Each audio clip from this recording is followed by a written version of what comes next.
आज हम Niels Bohr का मॉडल पढ़ते हैं इस वीडियो में।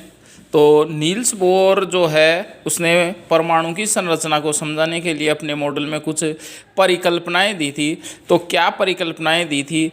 तो पहली परिकल्पना है उसकी, जो प्रथम परिकल्पना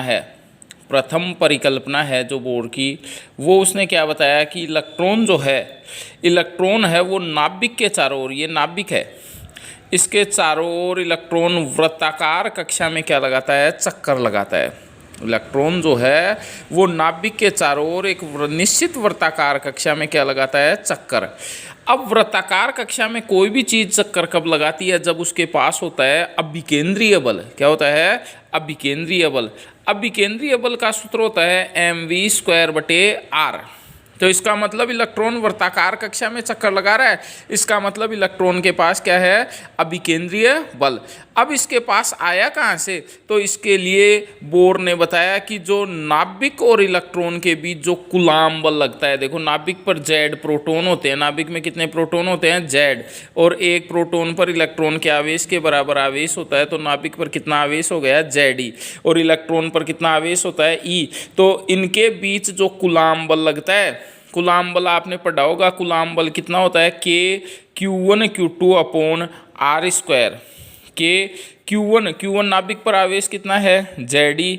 Q2 इलेक्ट्रॉन पर आवेश कितना है? E/r²। तो ये कूलाम बल है वो इसको क्या देता है? अभिकेंद्रीय बल देता है। तो अभिकेंद्रीय बल mv²/r कौन देता है? ये कूलाम बल कितना होता है? kZe²/r²।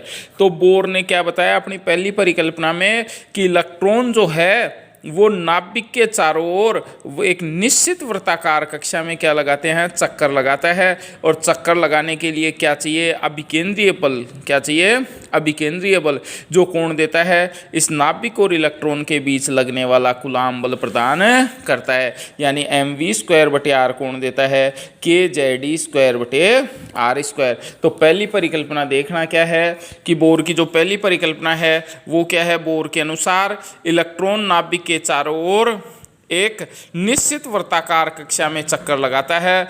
चक्कर लगाने के लिए, वृत्ताकार कक्षा में चक्कर लगाने के लिए आवश्यक अभिकेंद्रीय बल जो mv²/r है वो नाभिक और इलेक्ट्रॉन के बीच लगने वाला कूलाम बल इसको क्या करता है? प्रदान करता है। यानी mv²/r कौन देता है? kZe²/r²।